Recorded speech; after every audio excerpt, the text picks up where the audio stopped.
안녕하세요. 결혼 앞두고 있는 28살 여자입니다. 결혼 준비하면서 파혼하는 커플이 많다는데 제가 딱 그 꼴이네요.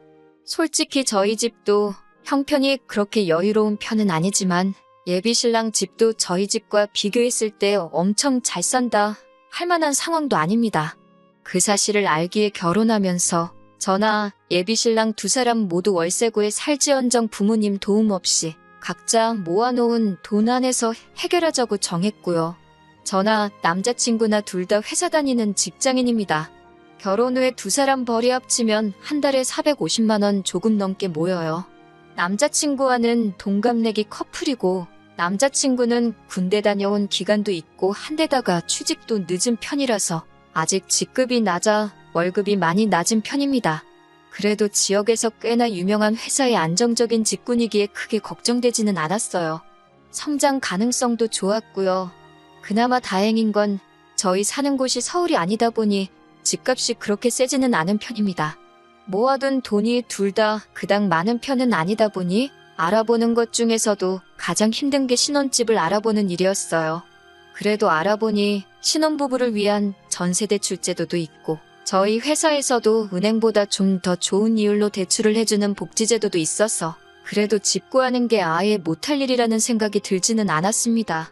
인생에 한 번뿐인 결혼식인데 너무 아끼는 건 아닌 것 같아서 호텔에서 하는 초호화 결혼식은 아니지만 추억 속에 잘 간직하기 위해서 최대한 좋게 하고 싶어 발품 손품 팔아가면서 이리저리 알아보고 있던 와중이었습니다. 예비 시어머니하고 한 번 식사 자리를 가진 적이 있는데 아파트 알아보느라 요즘 너무 힘들다는 식으로 말을 하셨어요. 남자친구와 이미 반반 결혼 이야기가 되어 있는데 갑자기 집을 알아보고 계신다는 말에 깜짝 놀랐습니다. 저도 저지만 남자친구도 금시초문인 듯한 반응이었어요. 안 그래도 제가 받았던 아파트가 있어서 남자친구한테 그 집을 말씀드려볼까 했습니다. 그랬더니 남자친구는 엄마가 아파트를 해주신다는 것만 해도 감지덕지인 상황이고 직접 발품까지 팔아가며 알아보시는 중인데 우리가 감나라 배나라 하면서 위치가 어디면 좋겠고 평수가 얼마나면 좋겠다 그런 말 할 처지가 아닌 거 알지 않느냐고 일침하더라고요. 그냥 어디가 되었든 간에 구해주시는 집에서 불만 없이 잘 살자고 그리고 돈 더 모아나와서 좋은 집으로 이사가자고 이야기까지 했습니다. 구축이면 구축인 대로 저희 쪽에서 리모델링하고 인테리어를 싹 하면 되겠다 싶었고요.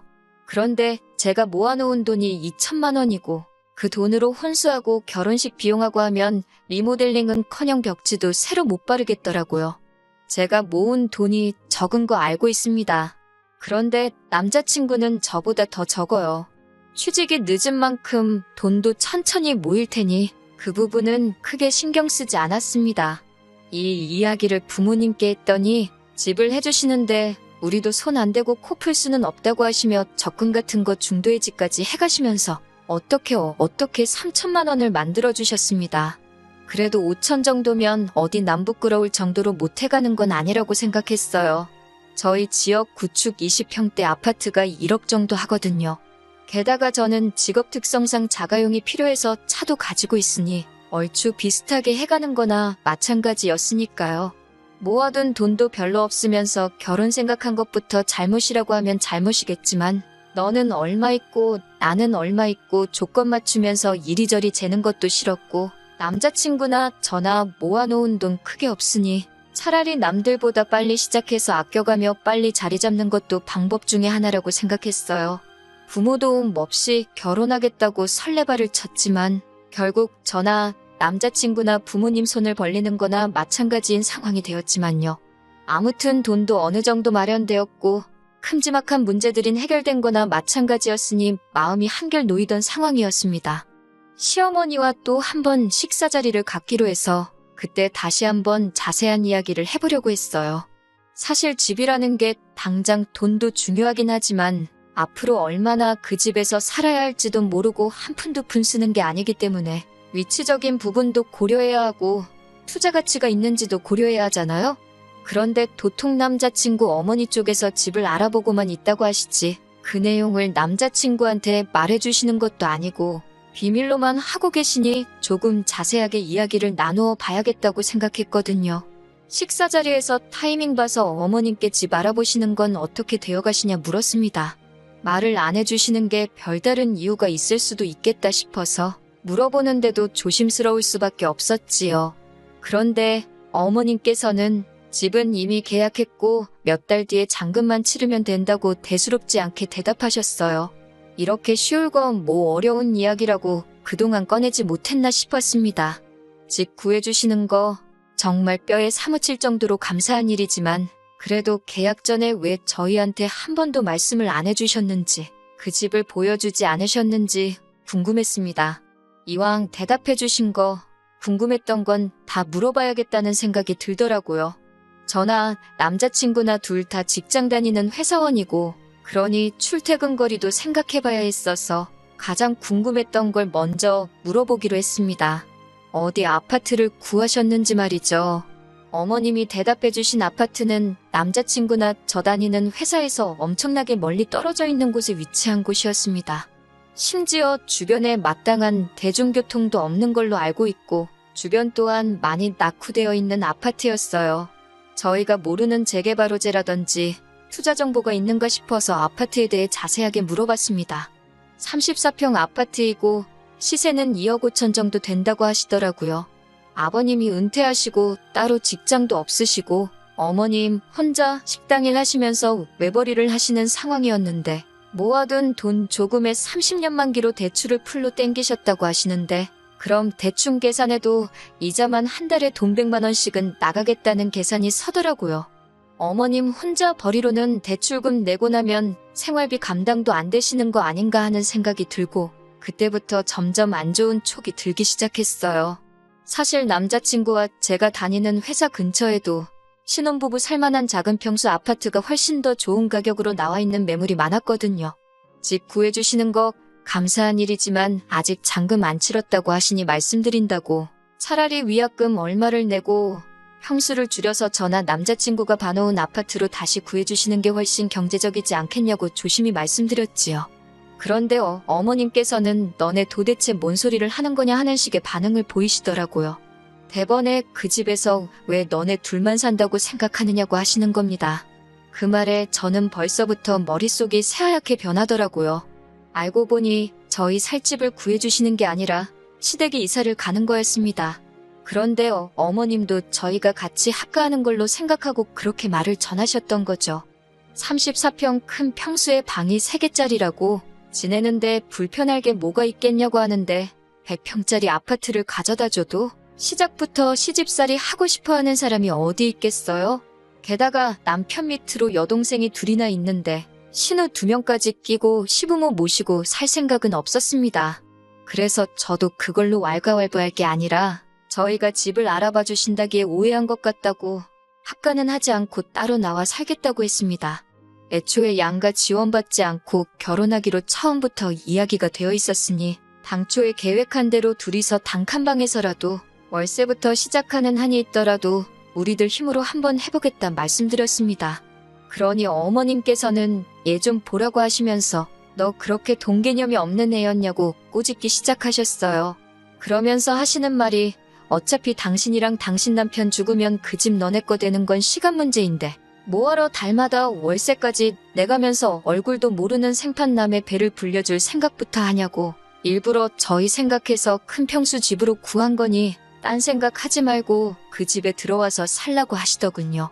애초에 집을 알아봐 주신다 할 때부터 자세한 내용 말해주신 적 한 번 없었고 저희들 의사 또한 물어본 적 없었지 않느냐고 그 집에 들어가 살면 다른 건 몰라도 남자친구는 출퇴근하는 것부터가 문제가 될 거라고 대답했지요.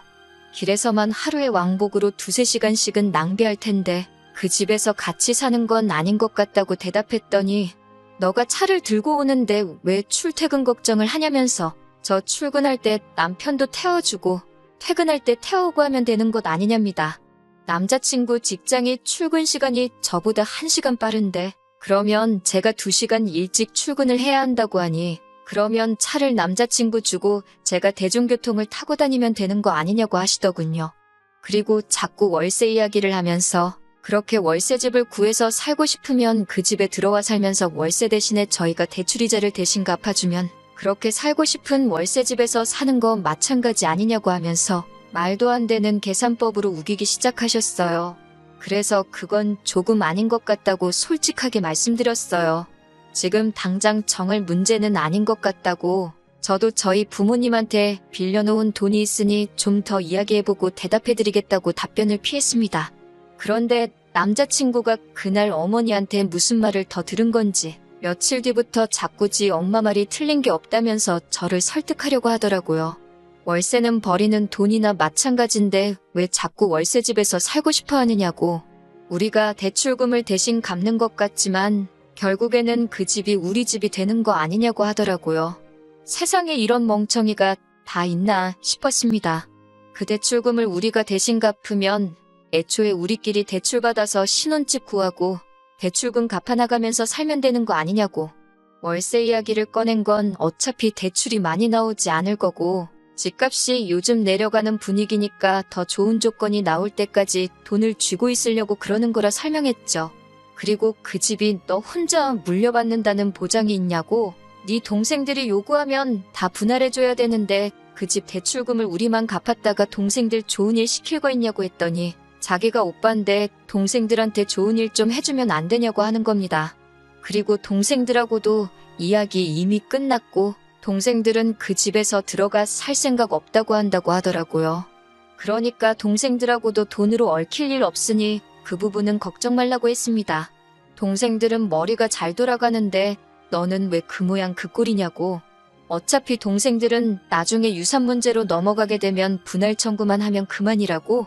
동생들도 괜히 그 집 들어갔다가 방 얻어 쓴다는 명목으로 어머님한테 달마다 얼마씩 뜯길 것 같은데 다 큰 여자 둘이서 한 방 나눠서 쓸 바에 두 사람 다 독립하겠다고 저러는 거 아니냐 했죠. 충분히 설명이 된 건지 남자친구도 이해한 듯 그게 그렇게 되는 거냐면서 혼자 고민을 하더라고요. 이제 겨우 한 곱이 넘겼나 생각했는데 남자친구가 그 잘난 대가리로 생각해서 겨우 한다는 말이 우리가 그럼 독립해서 살고 대신 그 집 대출금을 우리가 갚아주자는 겁니다. 우리는 둘이서 버니까 여유도 좀 있을 거고 저는 시집살이 안 해서 좋고 자기는 엄마한테 효도도 하고 동생들은 각자 방 하나씩 나눠서 쓰고 그러고 있다 보면 결과적으로 나중에는 집을 자기가 물려받아서 아파트 두 채를 소유하게 되는 거 아니냐고요. 자꾸 저렇게 말도 안 되는 궤변으로 저를 설득하려 드는 거 보니까 저놈이 몰라서 그러는 게 아니고 어떻게든 제가 버는 돈을 가지고 지네 엄마 새로 산 집 대출금 갚아주고 겸사겸사 대리효도도 시킬 생각으로 저러고 있는구나 하는 생각이 확신이 되더라고요. 그래서 더 길게 말할 것 없이 그거 좋은 방법이라고 대출금 잘 갚아주라고 말해줬습니다. 남자친구는 입이 귀에 걸려가지고 저한테 힘든 결정 내려줘서 고맙다고 하면서 앞으로 행복하게 잘 살자고 하더라고요.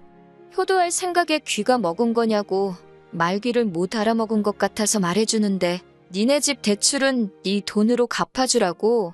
나는 니네 엄마 대출금을 같이 갚자는 게 아니라 결혼은 없던 일로 하자고 파혼하자고 하는 말이라고 해줬습니다. 엄마 집을 사주고 싶으면 엄마 집 먼저 사주고 네 앞가림 한 다음에 그때 가서 결혼하라고 했습니다. 저랑은 어차피 끝난 거니까 더 길게 이야기할 것도 없고 마음 바꿀 것도 없다고요. 그동안 결혼 준비하면서 알아본 것들은 오늘 당장 다 취소할 테니 취소하면서 발생하는 위약금은 다 네 돈으로 하라고 했어요.